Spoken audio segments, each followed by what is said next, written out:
She spoke without words, and in that silent moment, a deaf guest smiled, unaware the CEO was quietly watching. Maya was just a shy black intern, invisible in a world where power and titles ruled. But one small act of kindness, a simple hello in sign language, would ripple far beyond what she imagined. The guest felt seen for the first time. The CEO, hidden in the shadows, saw something no resume could ever reveal. And what came next shocked everyone. The glass towers of Morrison & Associates pierced the Seattle skyline like crystal daggers, reflecting the early morning sun in brilliant, blinding flashes. 22 floors up, Maya Chen pressed her sweaty palm against the cool elevator button, watching the numbers climb with the same dread she'd felt every morning for the past 3 weeks. 21. 22. The soft chime announced her arrival at a world that still felt as foreign as Mars. The elevator doors slid open with a whisper, revealing the glossy expanse of the executive floor. Everything here screamed money and power, from the Italian marble floors that clicked ominously under her discount heels, to the towering windows that offered commanding views of the city below. Maya clutched her worn leather notebook closer to her chest, a security blanket in a world of sharp suits and sharper ambitions. She was early, as always. Being the first black intern Morrison & Associates had hired in over 5 years came with invisible weight, the kind that made her shoulders ache and her smile feel rehearsed. Every morning, she arrived 30 minutes before anyone else, desperate to prove she belonged here, that she was more than a diversity checkbox on some executive's corporate responsibility report. Maya's reflection caught her eye in the polished chrome of a passing water cooler. Young, anxious, trying too hard. Her carefully straightened hair was pulled back in what she hoped was a professional bun.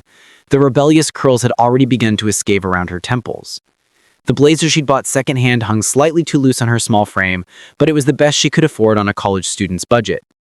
She adjusted it self-consciously and quickened her pace toward her designated workspace, a narrow desk tucked between the copy machine and a rarely used conference room.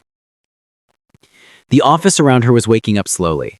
Well-dressed employees filtered in with their designer coffee cups in confident strides, most barely acknowledging her existence.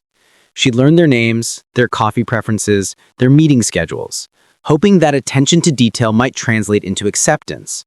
But 3 weeks in, she remained painfully invisible, the quiet girl who fetched documents and answered phones, desperately trying not to be noticed while simultaneously craving recognition. Maya's emotional need burned in her chest like a constant flame. She wanted to belong, not just to survive her internship, but to prove that she was worthy of this world, that her acceptance letter to Columbia Law School next fall wasn't a fluke, that her grandmother's sacrifices, working 3 jobs to put Maya through college, meant something. Every dismissive glance from a senior associate, every forgotten name, every moment of being talked over in meetings, chipped away at her confidence like water eroding stone. She settled at her desk and opened her notebook, pages filled with meticulous notes about company procedures, client preferences, and industry terminology she'd studied late into the night. Knowledge was armor, she'd learned. If she couldn't command respect through presence, maybe she could earn it through preparation. Meanwhile, 22 floors below, the morning rush swirled through Morrison & Associates' marble lobby like a river of ambition. Business people streamed past the reception desk with purposeful strides, their conversations a blur of mergers, acquisitions, and quarterly projections. The lobby was designed to intimidate. Soaring ceilings, abstract sculptures that probably cost more than most people's cars, and a reception desk that looked like it belonged in a spaceship. David Reynolds stood in the center of this chaos, invisible in his own way, a man in his late 50s with graying temples and kind eyes behind wire-rimmed glasses. He clutched a manila folder against his chest like a lifeline. His suit was well-tailored but slightly outdated, the kind worn by someone successful but not wealthy. What set him apart from the Russian crowd wasn't his appearance, it was his desperate attempts to get someone, anyone, to acknowledge his presence. He approached the reception desk, tapping gently on the granite surface. The young receptionist, her attention divided between her computer screen and her phone, glanced up with the practiced smile of someone paid to be pleasant but not necessarily helpful. "Excuse me," David began, his voice carrying the careful enunciation of someone conscious of being understood. "I have a 10 o'clock appointment with..." but the receptionist had already turned back to her screen, assuming his first words were the entirety of his request. She pointed vaguely towards the elevators without looking up. "Sign in there. Take any elevator to your floor." David's shoulders sagged slightly. He tried again, this time waving his hand to get her attention. When she looked up, he pointed to his ear and shook his head, then gestured towards his folder where his appointment details were written. The receptionist's expression shifted from mild annoyance to confusion, then to that particular kind of discomfort that comes from encountering a situation outside one's training manual. She stammered, clearly out of her depth. "Hold on." She picked up her phone and began dialing, speaking in hushed tones that David couldn't hear anyway. He stood there feeling the familiar weight of being an inconvenience, of taking up space in a world designed for people unlike him. Other visitors flowed around him like he was a stone in a stream, some glancing with curiosity, others with barely concealed impatience. David had been navigating the hearing world for over 30 years since losing his hearing in a car accident, but moments like these still stung. In his own company, among clients who knew him, he was David Reynolds, senior architect, problem solver, creative visionary. Here in this gleaming corporate fortress, he was reduced to a communication barrier, a problem to be solved or, more often, politely ignored. What neither Maya nor David knew was that they were being observed. Richard Morrison III, CEO and founding partner of Morrison & Associates, stood partially concealed behind a massive pillar near the elevator bank, his presence as commanding as it was subtle. At 58, Morrison was corporate royalty. Harvard MBA, old Seattle money, the kind of man whose handshake could make or break careers. He was tall and silver-haired, with the kind of natural authority that made people straighten their spines when he entered a room. But this morning, Morrison wasn't conducting business. He was doing what he did best: watching, evaluating, reading the character of people when they thought no one was looking. It was a habit that had served him well over 3 decades of building his firm into one of the Pacific Northwest's most prestigious corporate law practices. He'd noticed the young intern weeks ago, the way she arrived early, stayed late, how she listened intently to conversations she wasn't part of, hoping to learn. Her nervousness was palpable, but so was her hunger to succeed. Morrison had built his career on reading people, and something about Maya Chen intrigued him. Not her resume, though her academic credentials were impressive, but the quality of her attention, the respect she showed to everyone from janitors to senior partners. Now, watching the scene unfold in the lobby below, Morrison felt the familiar tingle of recognition. Moments like these revealed character more clearly than any interview or performance review. How people treated those they perceived as having no power over them, that was the true measure of leadership potential. The question that would soon change everything hung in the air like morning mist. Have you ever been in a moment where a small act of courage made you stand out without even trying? Neither Maya, hunched over her notebook 22 floors above, nor David, standing lost and frustrated in the lobby below, could have imagined that their worlds were about to collide in a way that would reshape both their destinies. And neither could have guessed that the most powerful man in the building was watching, waiting to see who they really were when they thought no one was looking.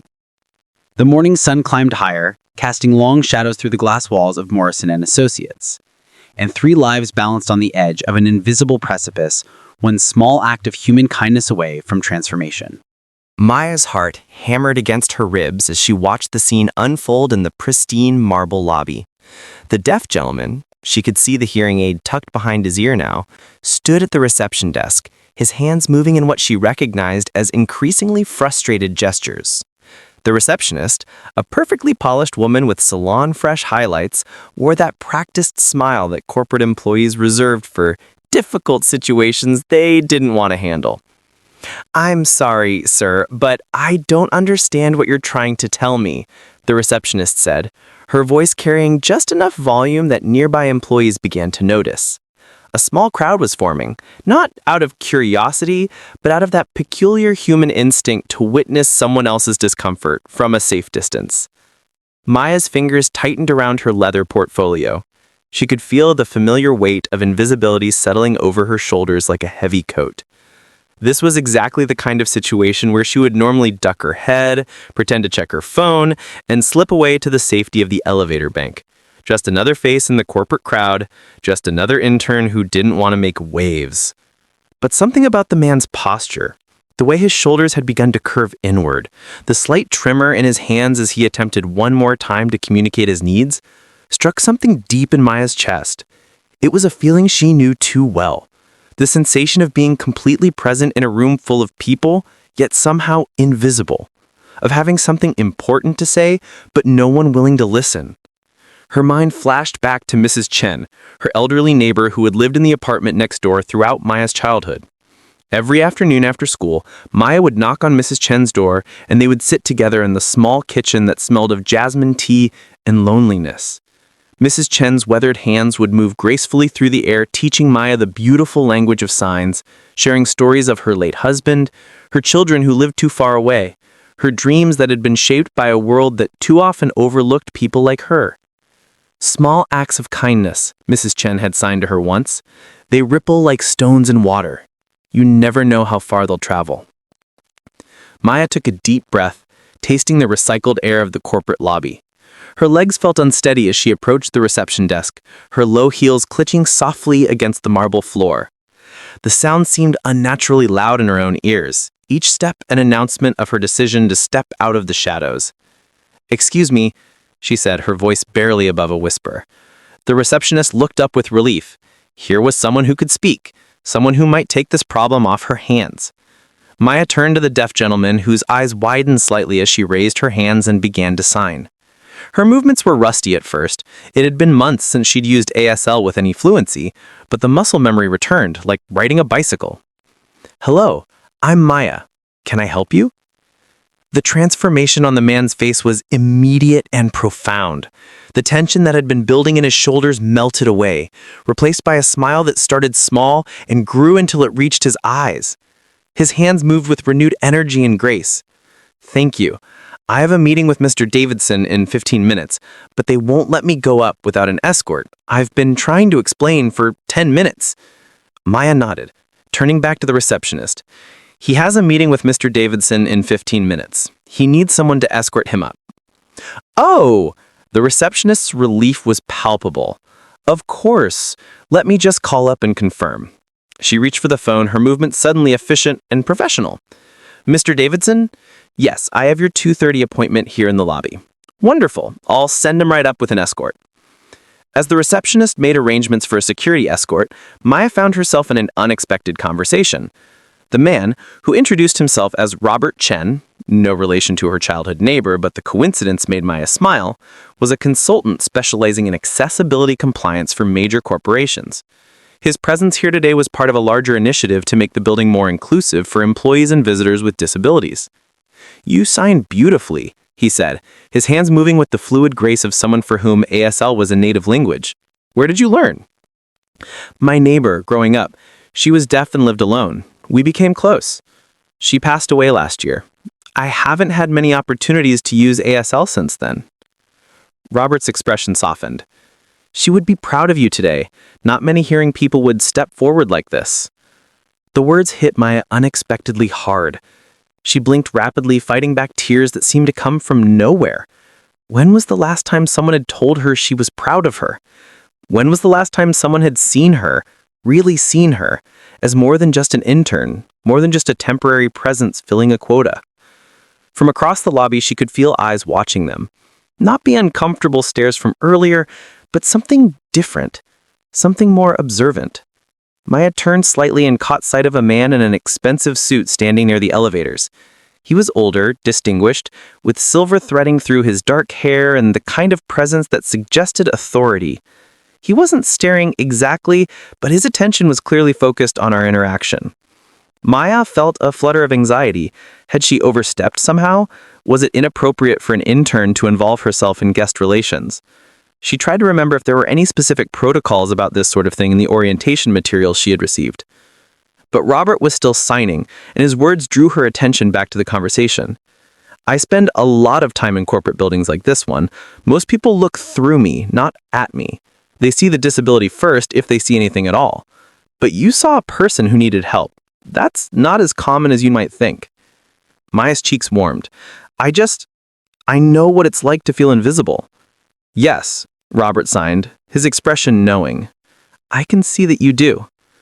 The security escort arrived, a friendly young man who seemed relieved to have the situation resolved, and Robert prepared to head upstairs for his meeting. But before leaving, he turned back to Maya. Thank you, not just for translating, but for seeing me, for making me feel welcome in a place where I wasn't sure I belonged.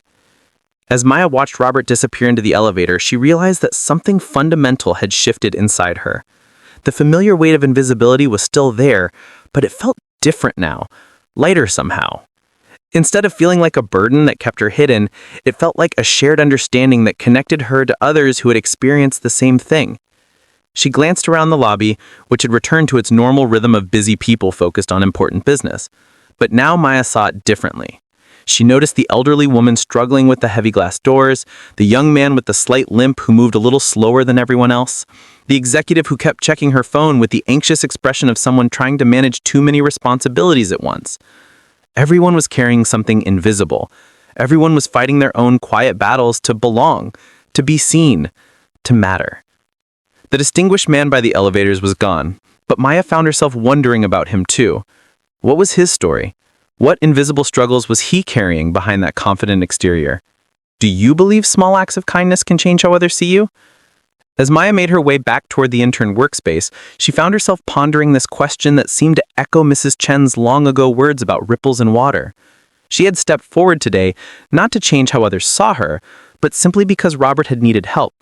The fact that people had witnessed it, had seen her use ASL with such natural fluency, had watched her handle a difficult situation with grace and empathy, that had all been secondary. But now, walking back to her desk with her heart still beating a little bit faster than normal, Maya wondered if those ripples Mrs. Chen had talked about were already beginning to spread.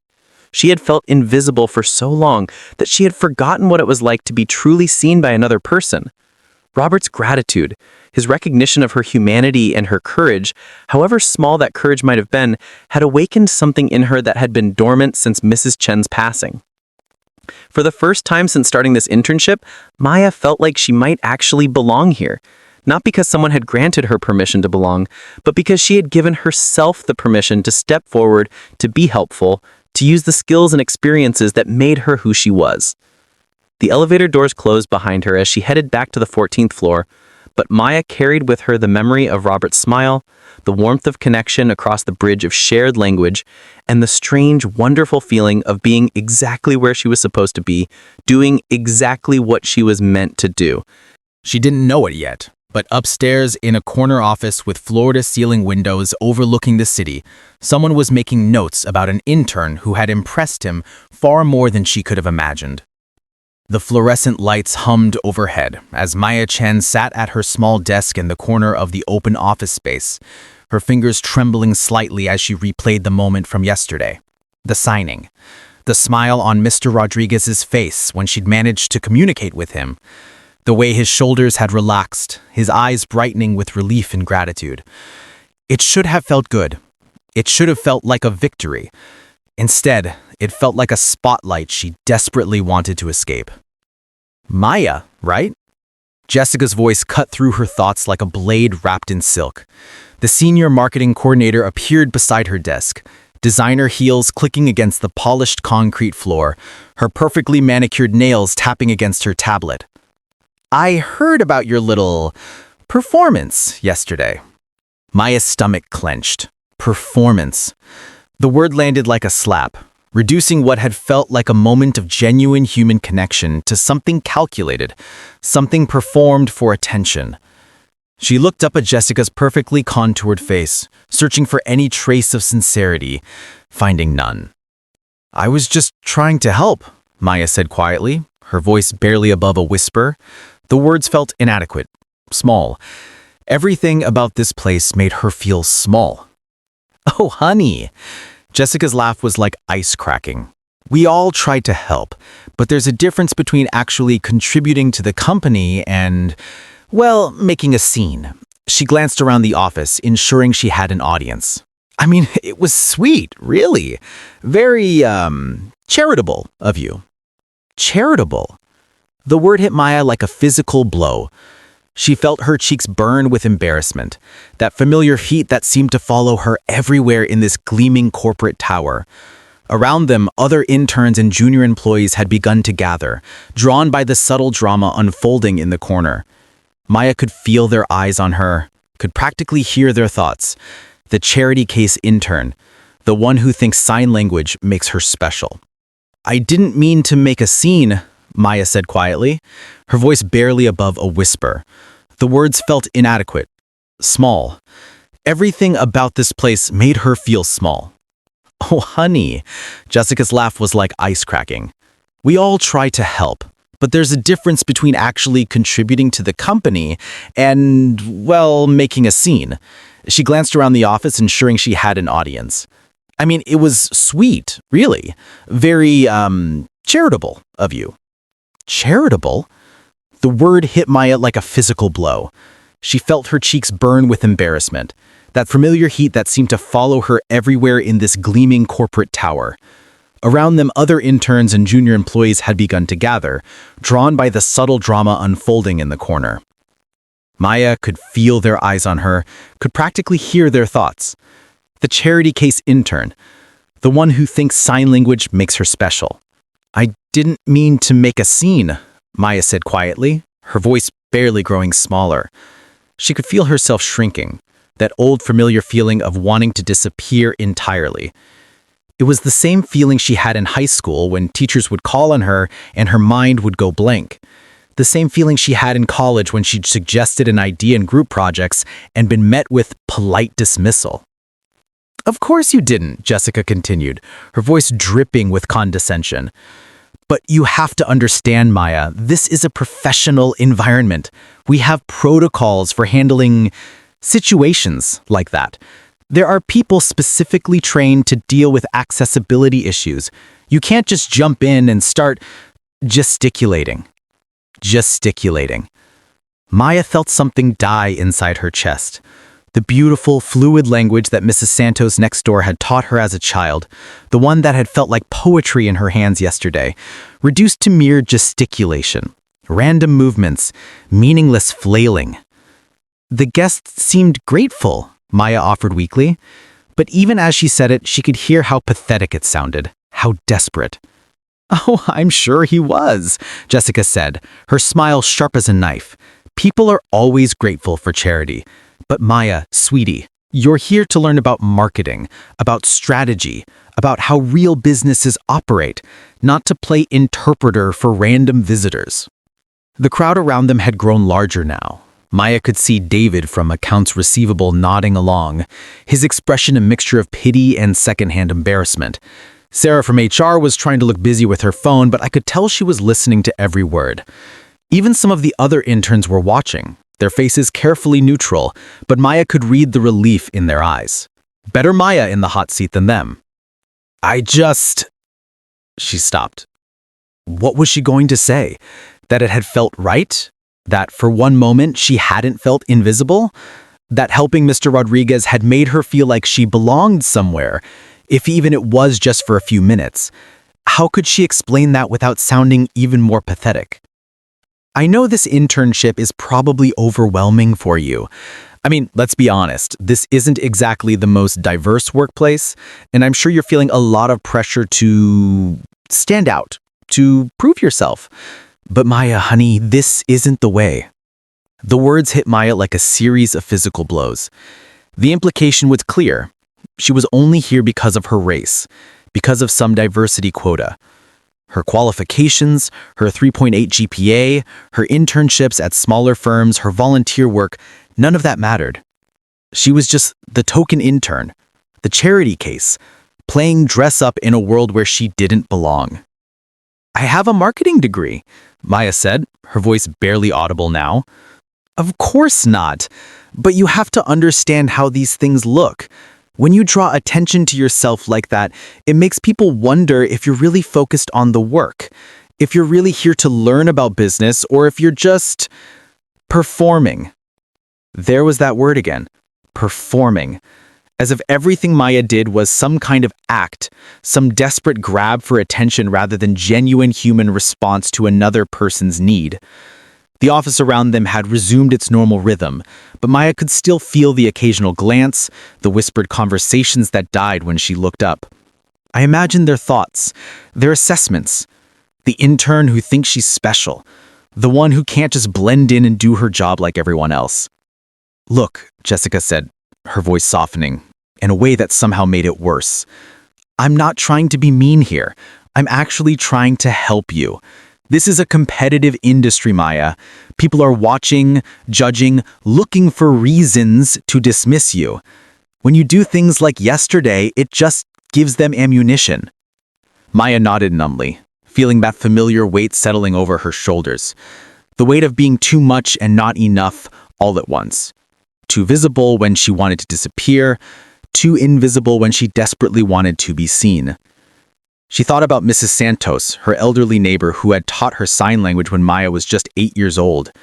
How Mrs. Santos would sit on her front porch in the evenings, her weathered hands moving gracefully through the air as she told Maya stories about her late husband, about their children who lived across the country, about a world where communication transcended sound. "Sign language is beautiful," Mrs. Santos had told her once, her hands forming the words as she spoke. "It's a language of the heart, mija. When you sign, you don't just communicate with your voice. You communicate with your whole body, your whole soul." Maya had treasured those lessons and practiced in secret in her bedroom and felt the words flowing through her fingers like music. But now, sitting in this sterile office surrounded by the smell of expensive coffee and competitive ambition, those memories felt childish, naive. "I understand," Maya said finally, the words tasting like ash in her mouth. "I'll be more careful." "Good," Jessica said, her smile brightening as if they'd just concluded a successful business negotiation. "That's all we want, for you to succeed here, to really focus on what matters." As Jessica clicked away on her designer heels, Maya stared down at her hands. These same hands that had felt so graceful yesterday, so purposeful, now felt clumsy and awkward. She clenched them into fists, then forced herself to relax, to place them carefully on her desk beside her laptop. The cursor blinked at her from her computer screen, waiting for her to continue working on the social media analysis she'd been assigned. Numbers and metrics and engagement rates that felt meaningless after yesterday's human connection. But this was what mattered here. This was what Jessica called real work. Maya tried to focus on the spreadsheet, but her mind kept wandering back to Mr. Rodriguez's face, to the moment when understanding had passed between them. Had she really been performing? Had it really been about her need for attention rather than his need for communication?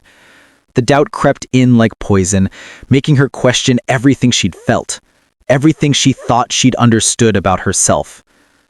Around them, the office hummed with productivity and ambition. Phones rang, keyboards clicked, conversations about quarterly projections and market penetration filled the air.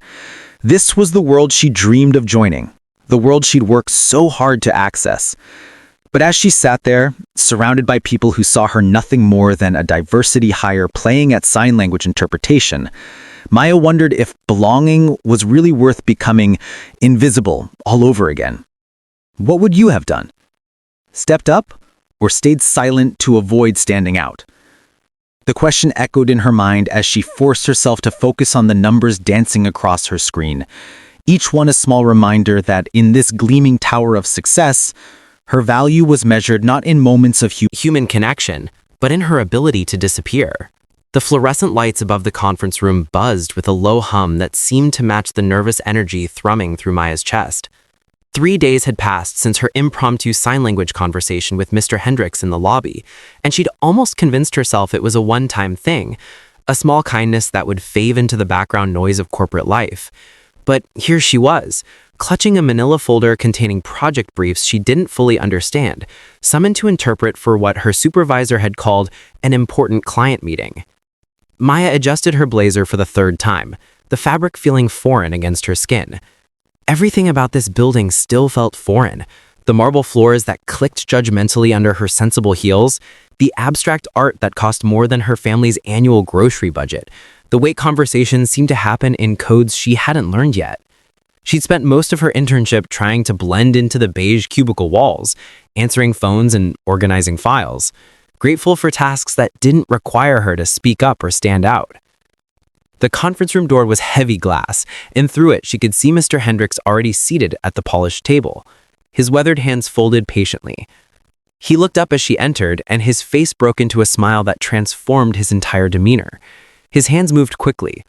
"Good morning, Maya. Thank you for coming." Good morning, she signed back, her movements still careful and deliberate. I'm here to help with your meeting.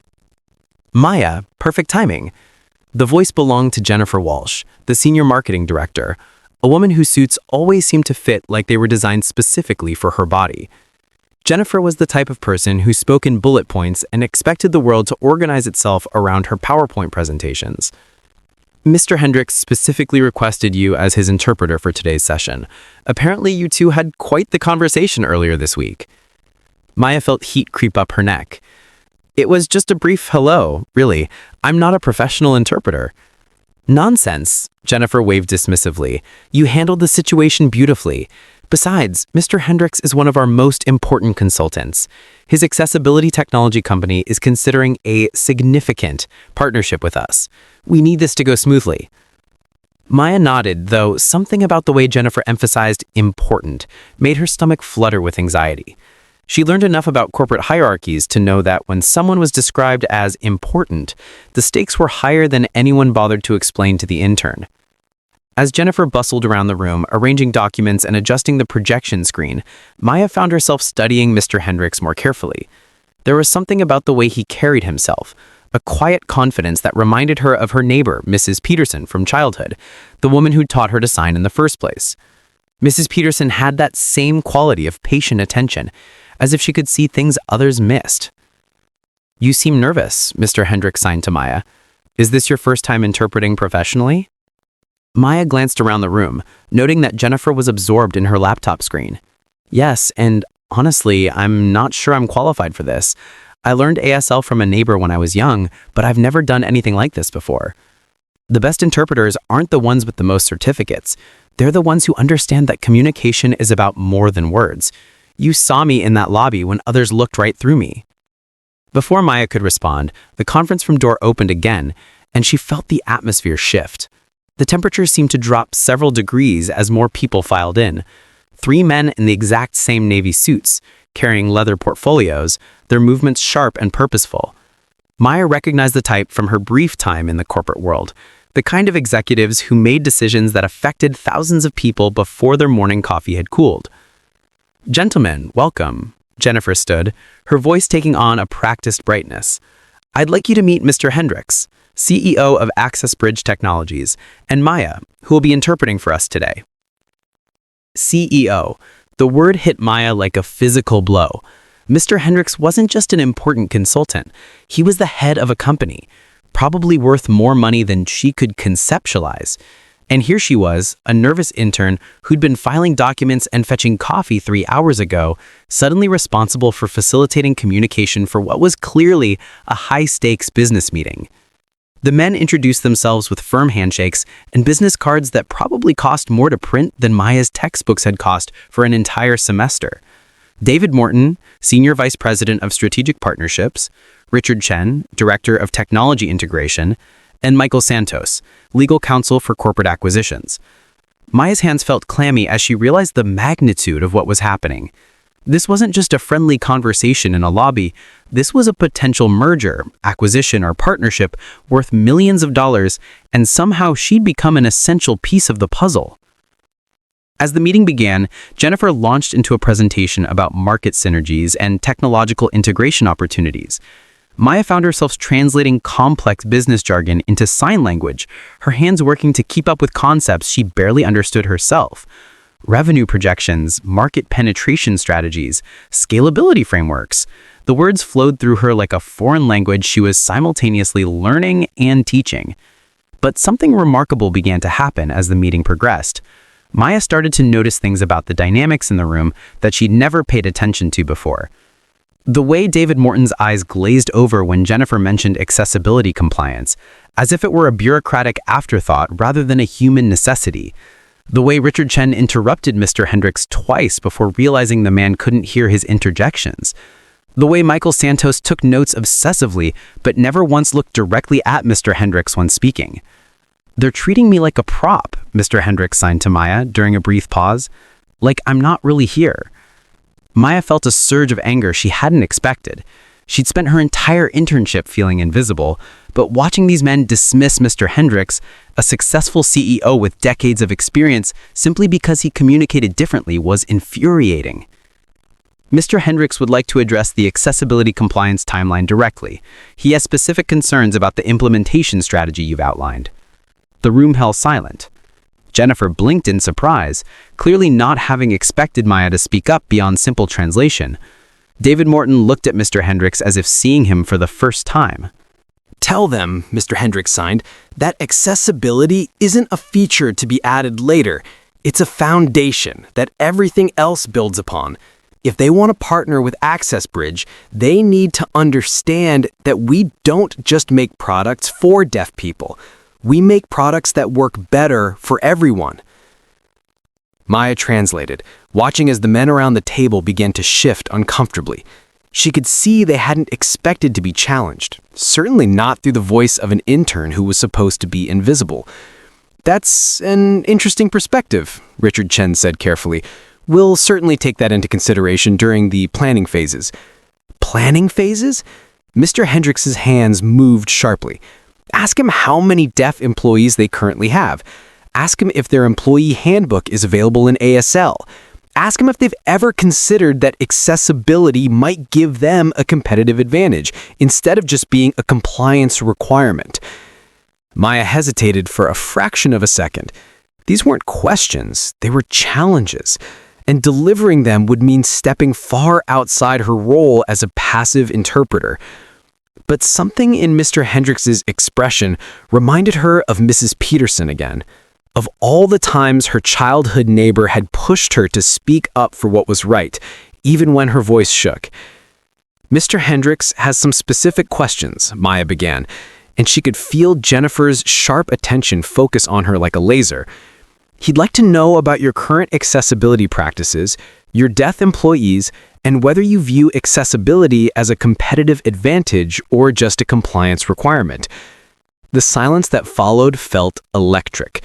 David Morton's pen stopped moving across his notepad. Richard Chen's laptop seemed frozen mid-keystroke. Michael Santos looked up from his documents for the first time all meeting. We'd need to research those specifics, David said finally. Research, Mr. Hendricks signed, and Maya could see the disappointment in his expression. They want to partner with an accessibility company, but they haven't done the most basic research about accessibility in their own organization. As the meeting continued, Maya found herself translating not just words, but emotions, context, and subtext. She began to understand that her role wasn't just about converting English to ASL and back again. She was bridging two completely different ways of understanding the world. And somewhere in that realization, she felt something shift inside her chest. The nervous energy that had been making her hands shake began to transform into something else entirely. Focus. Purpose. The quiet confidence that came from knowing she was exactly where she needed to be, doing exactly what she was meant to do. When the meeting finally ended, the executives filed out with promises to circle back and touch base and leverage synergies. Corporate speak that Maya now recognized as polite ways of saying they weren't ready to do business with someone who expected them to actually understand accessibility. Thank you, Mr. Hendricks signed, as they sat alone in the conference room. That was exactly what I needed. I'm not sure I helped, Maya replied. They seemed uncomfortable with your questions. Good, he signed, his expression determined. Comfort doesn't create change. You did something important today, Maya. You made sure my voice was heard exactly as I intended it. As Maya gathered her papers, she caught her reflection in the polished conference table. For the first time since starting her internship, she didn't look like someone trying to disappear. She looked like someone who belonged exactly where she was. She had no way of knowing that down the hall, behind a one-way mirror in his executive office, CEO Thomas Blackstone had watched the entire meeting unfold, had watched her transform from a nervous intern into someone who could navigate complex corporate dynamics while maintaining absolute integrity in her interpretation, had watched her stand up for inclusion and accessibility when it would have been easier to simply translate words without context. Thomas Blackstone had spent 30 years building his company, and he'd learned to recognize leadership when he saw it. It rarely looked like what people expected. It rarely announced itself with fanfare or demanded attention. Sometimes leadership looked like a young woman who'd spent most of her internship trying to be invisible, suddenly finding her voice in service of someone else's dignity. Sometimes leadership spoke without making a sound. Have you ever found yourself in a situation where helping someone else revealed strengths you didn't know you possessed? The fluorescent lights of the break room hummed their familiar tune as Maya sat alone, absently stirring her coffee long after the sugar had dissolved. 3 days had passed since she'd first signed hello to Mr. Richardson, the deaf guest who had somehow become a fixture in her daily routine. What started as a moment of nervous kindness had evolved into something she couldn't quite name. A responsibility, a connection, or maybe just the first time in her life someone had truly needed her specific skills. Her phone buzzed. A text from her mother. "How's the big city treating my baby girl? Remember what Mrs. Patterson always said, kindness is never wasted." Maya's throat tightened. Mrs. Patterson. The mention of that name sent her spiraling back through years she'd carefully tucked away, back to a cramped apartment complex in Detroit, where the paint peeled like old skin and dreams felt as distant as the gleaming towers of downtown. She was 7 again, clutching her mother's hand as they climbed the narrow stairs to their second-floor apartment. The building was full of sounds, televisions blaring through thin walls, children crying, and couples arguing in 3 different languages. But apartment 2C was different. Apartment 2C was silent. "Why doesn't Mrs. Patterson ever answer when I knock?" young Maya had asked her mother one afternoon, frustrated after trying to return a borrowed cup of sugar. Her mother had paused, setting down her work uniform, the polyester dress that always smelled of industrial cleaner and exhaustion. "Baby, Mrs. Patterson can't hear you knocking. She's deaf." Deaf? The word felt strange in Maya's mouth, foreign and full of questions she didn't know how to ask. It means she can't hear sounds like we do, but that doesn't mean she can't communicate. She talks with her hands. Enjoying the story so far? There's plenty more where this came from. Hit subscribe to WFH Stories so you never miss the next twist. Maya remembered pressing her face against their kitchen window, watching Mrs. Patterson tend to the small garden she'd somehow coaxed to life in the concrete courtyard below. Even from 2 floors up, Maya could see her neighbor's hands moving in fluid, graceful gestures as she spoke to her plants. Later, Maya would learn that Mrs. Patterson often signed to herself when she was alone, a habit many deaf people shared, thinking in the language that felt most natural to them. It was Mrs. Patterson who had first taught Maya that silence wasn't empty. The memories shifted, bringing Maya to age 8, sitting cross-legged on Mrs. Patterson's worn carpet while the older woman's hands danced through the alphabet. Maya's small fingers fumbled through the shapes, A, B, C, each letter a tiny victory. Mrs. Patterson's face would light up with every correct sign, her smile warm enough to fill the quiet apartment. "Good, good," Mrs. Patterson would mouth, her voice carrying the particular cadence of someone who had been deaf since birth, words shaped by feel rather than sound. "You learn fast, little one." But it wasn't just the alphabet. Mrs. Patterson taught Maya the poetry of sign language, how a single gesture could carry emotion that spoken words couldn't touch, how "I love you" signed with gentle hands could feel more intimate than the same words spoken aloud, how anger looked different in sign, how sadness had its own unique rhythm, how joy literally sparkled from fingertips to face. Maya's coffee had grown cold as the memories cascaded forward. She was 12 now, her mother working double shifts at the hospital, leaving Maya to navigate the complex social ecosystem of middle school alone. Kids were cruel in the way only children could be, finding the exact words to slice deepest, targeting anything that made you different. "Why do you talk with your hands?" Jessica Morrison had sneered during lunch, imitating Maya's signing in an exaggerated, mocking way. "You look like a crazy person waving around like that." Maya had stopped signing in public after that. She'd let her hands fall still, let the language Mrs. Patterson had given her wither from disuse. When she visited her elderly neighbor, she'd make excuses. Too much homework, too many activities, too busy growing up to maintain their silent conversations. Mrs. Patterson never said anything about Maya's increasing absence, but Maya caught the hurt in her eyes. The same hurt she'd seen in Mr. Richardson's face when the hotel staff looked through him like he was invisible. The break room door opened, jolting Maya back to the present. Mr. Richardson entered, moving with the particular awareness that came from navigating a world designed for hearing people. His eyes found hers immediately.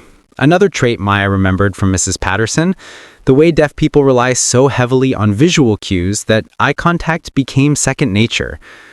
"You look sad," he signed, settling into the chair across from her.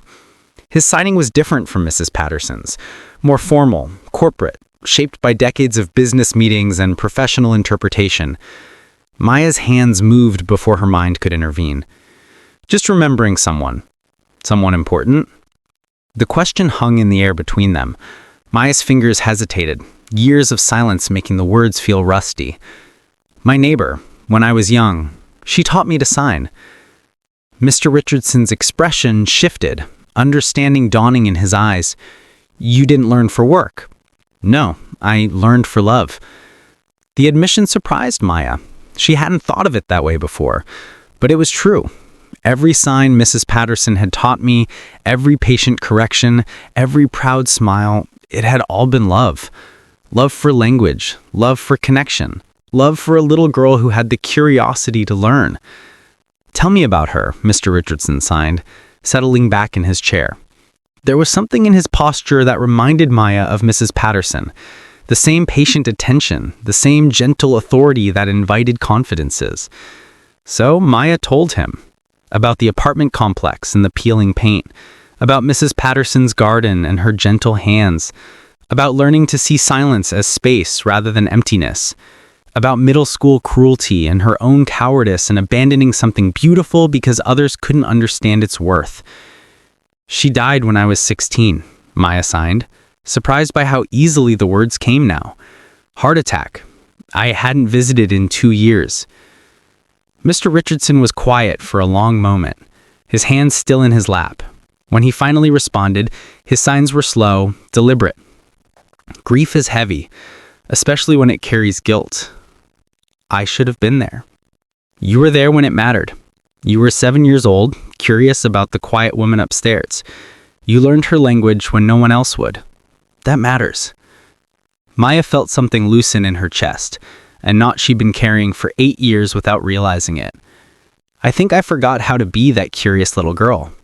"No," Mr. Richardson signed, shaking his head. "She's still there. I see her every time you translate for me. Every time you make sure I understand not just the words, but the context, the feeling behind the meeting. You haven't forgotten. You just stopped trusting that part of yourself." The break room felt different now, charged with the energy of shared understanding. Maya looked at Mr. Richardson, really looked at him, and saw not just a client or a professional obligation, but a person carrying his own invisible burdens. "What about you?" she signed. "You said the guest upstairs. Were you talking about yourself?" Mr. Richardson's hands stilled for a moment, and Maya recognized the expression that crossed his face. She'd seen it in her own mirror countless times, the look of someone deciding whether to trust another person with their truth. 43 years old, master's degree in business administration, 20 years climbing corporate ladders, and still, in most meetings, I'm invisible until someone needs to feel good about their diversity statistics. His signs grew sharper, more defined. They smile when I'm introduced, they nod when my interpreter speaks, but they look at her, not me. They ask her questions about my business as if I'm not sitting right there. 20 years, and I'm still the novelty act, not the executive. Maya felt something twist in her stomach, recognition mixed with shame. How many times had she seen this exact scenario play out? How many times had she looked away, uncomfortable with witnessing someone else's invisibility because it reflected her own? "That's why you insisted I translate personally," she signed. "When you signed hello to me that first day, you looked at me. Not through me, not around me, at me. Do you know how rare that is?" Maya didn't, but she was beginning to understand. The way Mr. Richardson straightened his shoulders when she entered the room. The way his signing became more animated when we talked. The careful attention he paid to my interpretations, making sure his voice was heard accurately. I've been invisible my whole life too, Maya found herself signing. Different reasons, same feeling. The young black woman in the corporate world, the young black woman anywhere. Maya's hands moved with increasing confidence. Too quiet to be noticed, too different to fit in, too afraid of taking up space that might not be mine to claim. They sat in silence for a moment, two people who had learned to navigate worlds that often overlooked them, finding unexpected kinship in a fluorescent-lit break room. Have you ever felt invisible in a place where you just wanted to be seen? Maya signed, the question forming naturally from their shared understanding. Mr. Richardson smiled, the first truly relaxed smile he'd seen from him. Every day of my professional life, but less so since I met you. Why? Because you see me as a person first. The deafness is just information, not a limitation or a curiosity. You translate my words, not what you think I should say. You fight for my voice in rooms where others would let me be ignored. Maya felt heat rise in her cheeks. I'm just doing my job. No, Mr. Richardson signed firmly. You're doing something much more important. You're remembering how to be that 7-year-old who was brave enough to learn a new language just to talk to her neighbor. The words hit Maya like a physical force. She thought of Mrs. Patterson, of all those afternoons spent learning the alphabet and the poetry of silent communication. She thought of herself at 7, fearless in her curiosity, generous with her attention, unburdened by the weight of others' expectations. When had she lost that fearlessness? When had kindness become something to hide rather than something to celebrate? She would be proud of you, Mr. Richardson signed, reading her thoughts in her expression. Your neighbor, she gave you a gift, and now you're sharing it with the world. That's how love lives on, through the hands and hearts of people who remember. Maya felt tears prick her eyes. But for the first time in years, they weren't tears of shame or frustration. They were tears of recognition, of coming home to a part of herself she thought was lost forever. Thank you, she signed, the gesture carrying all the weight of Mrs. Patterson's love, all the promise of becoming the person that curious 7-year-old had been meant to grow into. Outside the break room windows, the city hummed with its usual chaos. Millions of people moving through their individual struggles, most of them invisible to each other.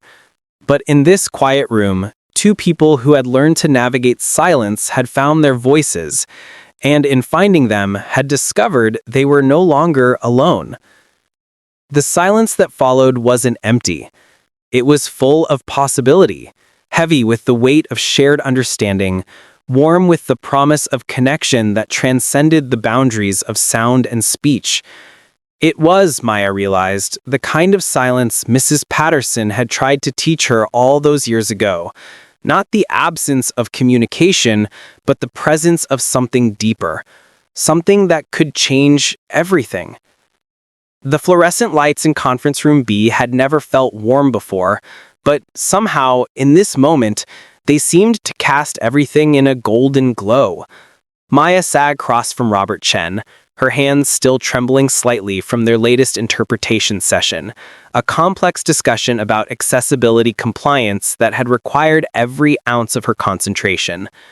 Her notebook lay open between them, filled with hasty scribbles and technical terms she'd frantically looked up on her phone. Robert's weathered hands moved with deliberate grace. As he signed, his expression softer than she had ever seen it. Thank you, his fingers spelled out, but then he paused, searching for something more. His eyes, deep brown and kind, creased at the corners from years of navigating a world that often forgot to include him, met hers with an intensity that made her breath catch. Maya found herself leaning forward, her usual nervous energy settling into something resembling calm. She'd been interpreting for Robert for 3 weeks now, ever since that first tentative hello in the lobby, and each interaction had chipped away at her armor of self-doubt. But today felt different. Today, something had shifted. Not just for words, Robert continued, his movements slower now, more purposeful. For seeing me. The simple phrase hit Maya like a physical force. I felt my throat tighten, remembering all the times I had felt invisible myself, walking through these same hallways, sitting in meetings where my voice seemed to disappear into the air, watching colleagues network and advance while I remained in the background, convinced I had nothing valuable to offer. Maya started to speak, then stopped, switching to sign language instead. The gesture felt natural now, like slipping into a favorite sweater. You were always worth seeing. Robert's smile transformed his entire face. It was the kind of smile that reached his eyes, that spoke of recognition and understanding that went far beyond professional courtesy. He gestured around the conference room, at the scattered papers and the half-empty coffee cups, at the world of corporate efficiency that had continued spinning around them, largely oblivious to their growing connection. In 30 years of business, most people look through me, or over me, or they speak louder, like volume will somehow bridge the gap. His expression grew wry, and Maya found herself nodding, understanding the frustration all too well. They see accommodation as burden. You see it as conversation. Maya felt a flush of warmth spread through her chest. She thought about Mrs. Patterson, her elderly neighbor from childhood, who had taught her sign language during long summer afternoons when her parents were at work. How Mrs. Patterson's face had lit up whenever young Maya had mastered a new sign, and how she'd made Maya feel special and capable and necessary. She had forgotten that feeling until now, the simple joy of being useful, of bridging gaps instead of falling into them. My neighbor, Maya found herself saying out loud, then switching to sign for Robert's benefit. When I was young, she was deaf. She taught me that communication isn't just about hearing, it's about paying attention. She taught you well, Robert replied, and there was something profound in the way his hands moved, as if he were signing more than just words, as if he were signing gratitude and recognition, and a kind of hope that Maya had never expected to inspire in anyone. From across the glass walls conference room, Maya caught a glimpse of movement. James Morrison, the CEO, was walking past with his usual purposeful stride, but something made him pause. She had noticed him around more often lately, always seeming to be in the vicinity when she was helping Robert. At first, I'd assumed it was coincidence. The executive floor was his domain, after all. But now I wondered if there was something more deliberate about his presence. Their eyes met for just a moment through the glass, and Maya felt that familiar flutter of anxiety. But Robert's presence anchored her, reminded her that she was exactly where she belonged, doing exactly what mattered. You know, Robert continued, drawing her attention back, I've been in meetings where million-dollar deals were discussed, where futures were planned and careers were made. He paused, gathering his thoughts. But I've never felt more heard than I do right now, in this room, with you. Maya felt tears prick at her eyes. She'd spent so much of her life trying to make herself smaller, trying not to take up space or draw attention. She'd whispered her ideas in meetings, accepted credit for her work going to others, convinced herself that being overlooked was simply her natural state. But here, with Robert, she felt the opposite of invisible. She felt essential. I was afraid, she signed, surprising herself with the admission. When I first saw you in the lobby, afraid I'd mess up or that my signing wasn't good enough or that I'd somehow make things worse. Fear makes us human, but courage makes us extraordinary. You chose courage. The word courage sat strangely in Maya's mind. She'd never thought of herself as courageous, quite the opposite, actually. Courage was for people who spoke up in meetings, who took risks, who demanded to be seen. Courage wasn't for quiet interns who preferred the safety of the background. But here, with Robert, she felt the opposite of invisible. She felt essential. The executives here, they speak about inclusion like it's a checkbox, something to measure and report.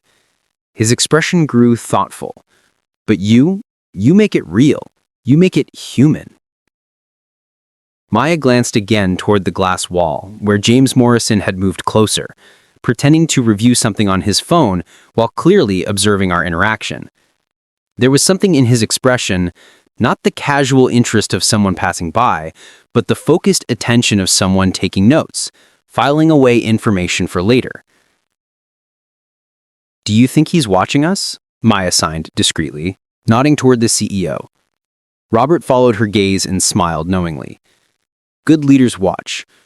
They look for character when people think no one is looking. He paused, studying Maya's face.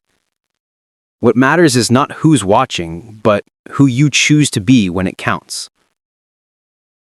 The profundity of the statement settled over Maya like a warm blanket. She thought about all the times she tried to make herself invisible, all the opportunities she had avoided because she was afraid of being noticed, afraid of failing publicly. But here she was, being noticed for all the right reasons, and instead of feeling exposed and vulnerable, she felt powerful. Not the kind of power that came from authority or position, but the kind that came from making a difference, from being exactly who someone needed her to be. "You've given me something too," Maya signed, the thought forming as her hands moved. "You've shown me that being quiet doesn't mean being weak, that listening can be stronger than speaking." Robert nodded slowly, understanding passing between them that went beyond language, beyond hearing, beyond all the surface-level differences that usually divided people in corporate environments.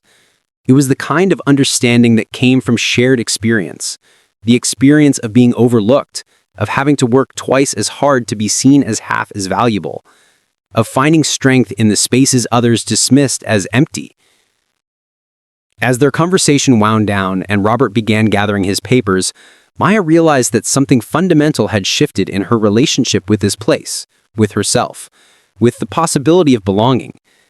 She wasn't just the nervous intern anymore, hiding in the margins and hoping not to be noticed. She was Maya Chen, interpreter and advocate, someone who made a difference simply by showing up authentically. The thought should have terrified her. Being seen meant being vulnerable to judgment, to criticism, to the possibility of failure. But as she watched Robert's genuine smile, as she felt the warm satisfaction of a job well done, as she noticed James Morrison's continued interested observation, Maya realized that being seen also meant being valued. And for the first time since starting her internship, she felt like she truly belonged. The fluorescent lights in the break room hummed with the same cold indifference that had followed Maya throughout her 3 weeks at Meridian Corporate Solutions. She sat alone at a corner table, mechanically stirring her lukewarm coffee while the conversations around her buzzed like static, present but never quite including her. The morning had started like any other, but something felt different today. There was an electricity in the air, the kind that precedes a storm. "Did you see how the CEO looked at her yesterday? I mean, it's obvious, isn't it?" Another voice joined in, dripping with the kind of casual cruelty that corporate environments breed. "Poor girl probably thinks she's special because she knows sign language, like that's some kind of superpower." Maya's hand froze mid-stir. Her heart began to pound with the familiar rhythm of humiliation she'd known since childhood. The sound of being discussed as if she weren't even there. "The CEO only feels sorry for her," the voice continued, and Maya recognized it now as Jennifer from marketing, the blonde woman who always seemed to have perfect lipstick and perfectly timed put-downs. You know how these diversity initiatives work? They find someone who looks good on paper, parade them around for a few months, then quietly shuffle them out when the novelty wears off. "Exactly," came the response from what sounded like Brad from accounts. "I heard she's just here because they needed to hit their quota. The whole deaf guy thing was just convenient timing. Made her look like some kind of saint, when really she's just another charity case." The words hit Maya like physical blows. Each syllable seemed to echo in the sudden hollow space that had opened up in her chest. Her notebook, filled with careful observations and hopeful project ideas, suddenly felt heavy in her hands. A collection of naive dreams written by someone who had foolishly believed she might actually belong here. She closed her eyes, trying to summon the quiet strength that had carried her through Mr. Richardson's meetings, through the moments when his grateful smiles had made her feel like she was finally truly seen. But the voices continued, relentless in their casual destruction. And don't even get me started on how awkward it is watching her try to fit in. She barely speaks in meetings unless it's about her little translation project. It's like she thinks being helpful to one person makes her indispensable. Right? And the way she follows him around like some kind of service dog. Brad's voice trailed off into cruel laughter. Maya's hands began to shake. The coffee cup rattled against the saucer and she quickly set it down, afraid the trembling would give her away. She wanted to disappear, to sink through the floor and never have to face another moment in this gleaming corporate tower that had seemed so full of promise just weeks ago. But the worst was yet to come. I give her another month. Jennifer's voice dropped to a stage whisper, the kind meant to be overheard. Once the novelty wears off and the CEO realizes she doesn't actually bring anything to the table, she'll be gone.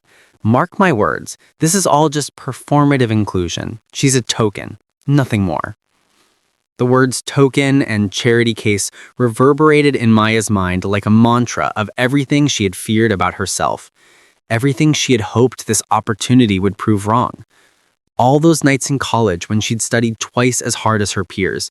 All those moments of self-doubt when she wondered if she was truly qualified or just filling a demographic checkbox. It all came rushing back with devastating clarity. Maya's phone buzzed. A text from Mr. Richardson. Could you meet me in conference room B in 10 minutes? The Yamamoto contract needs some clarification and I could really use your help. Usually, these requests filled her with purpose, with the warm satisfaction of being needed. Today, the words felt hollow, contaminated by what she just heard. Was she really helping, or was she just part of some elaborate performance of corporate goodwill? She gathered her things mechanically, her movements slow and deliberate as if she were underwater. The walk to conference room B felt like a death march, each step carrying her further from the confident young woman who had signed hello to a stranger just 3 weeks ago. Conference room B was empty.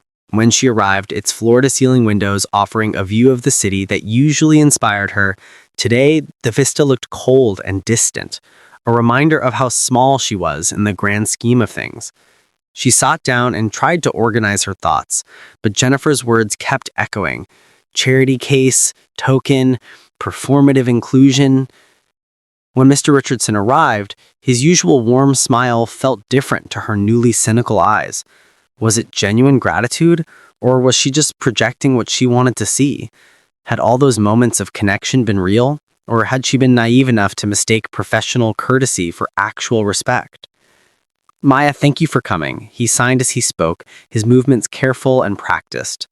Over the past weeks, his signing had improved dramatically, and she had taken pride in being part of that progress. Now, she wondered if it had all been part of some larger corporate theater. The Yamamoto executives want to include some specific clauses about accessibility compliance. Your insight has been invaluable in helping me understand the nuances they're looking for. Invaluable. The word that should have filled her with pride now felt hollow. How could she be invaluable if she was just a diversity hire, a checkbox marked to satisfy some corporate mandate? Of course, Mr. Richardson, she managed, her voice smaller than usual. But as she opened her notebook, her hands continued to shake, and she found herself unable to focus on the pages before her. Maya? His voice carried a note of concern. Are you all right? You seem... He paused, studying her face with the kind of attention that had once made her feel seen and valued. Now she wondered if he was simply noting her emotional state for some future performance review, another data point in her inevitable dismissal. I'm fine, she lied, forcing a smile that felt like plastic, just tired. But she wasn't fine. She was breaking apart, piece by piece, under the weight of revelation. Every interaction she had had in this building was now suspect. Every kind word potentially motivated by pity rather than respect. The careful confidence she had been building crumbled like a house of cards in a hurricane. As Mr. Richardson began explaining the contract details, Maya found herself watching his lips move without really hearing the words. Instead, she was remembering her grandmother's voice from years ago. "Baby girl, some places ain't meant for people like us, and that's not our fault, but it's our reality." She had sworn she would prove her grandmother wrong, that she would find a place where her worth wasn't determined by others' preconceptions. But sitting in that sterile conference room, surrounded by the trappings of success that suddenly felt like stage props, Maya wondered if she had been fooling herself all along. The meeting continued around her, but Maya found herself retreating inward, building walls that she had spent years learning to tear down. The young woman who had bravely stepped forward to help a stranger was disappearing, replaced by the scared, invisible girl she had once been, the one who believed that staying small and quiet was the safest way to navigate a world that had never quite made room for her. Would you walk away? She thought, remembering the question that had been haunting her since this journey began. Or fight to prove everyone wrong? Right now, walking away felt like the only option that would leave her completely destroyed. But as she sat there, watching Mr. Richardson's earnest face as he explained contract details she could no longer focus on, Maya realized she was at a crossroads that would define not just her internship, but who she would become. The shatter point had arrived, and everything she thought she knew about herself hung in the balance. The fluorescent lights in the empty conference room buzzed with an almost mocking persistence, casting harsh shadows across Maya's tear-stained face. She sat alone at the massive mahogany table, the same table where just hours earlier she had watched her world crumble as whispers of pity and dismissal echoed through the corridors. Her reflections stared back at her from the polished surface, a young black woman who had dared to dream she belonged in this world of glass towers and power suits. Her notebook lay open before her, pages filled with meticulous notes from meetings she now wondered if she'd ever attend again. The weight of every sidelong glance, every hushed conversation that stopped when she walked by, every patronizing smile pressed down on her chest like a stone. The CEO only feels sorry for her. The words were played in her mind, each repetition cutting deeper than the last. Maya's fingers traced the edge of her pen, remembering how those same fingers had formed signs just days ago, a simple hello that had somehow set everything in motion. Now, sitting in the aftermath of humiliation, she wondered if that moment of courage had been worth it. The death guest, Mr. Richardson, had suffered his own embarrassing setback during the morning's client presentation when the contracted interpreter failed to show up. Maya had watched helplessly from the back of the room, unable to step forward, paralyzed by the fear that any action would only confirm the rumors about her supposed special treatment. Thank you for watching this story to the end. If you enjoyed this story, you will surely love the next one. It's as crazier and more intriguing as you can ever imagine, so do check it out. Click on the image showing on your screen right now to watch the next one.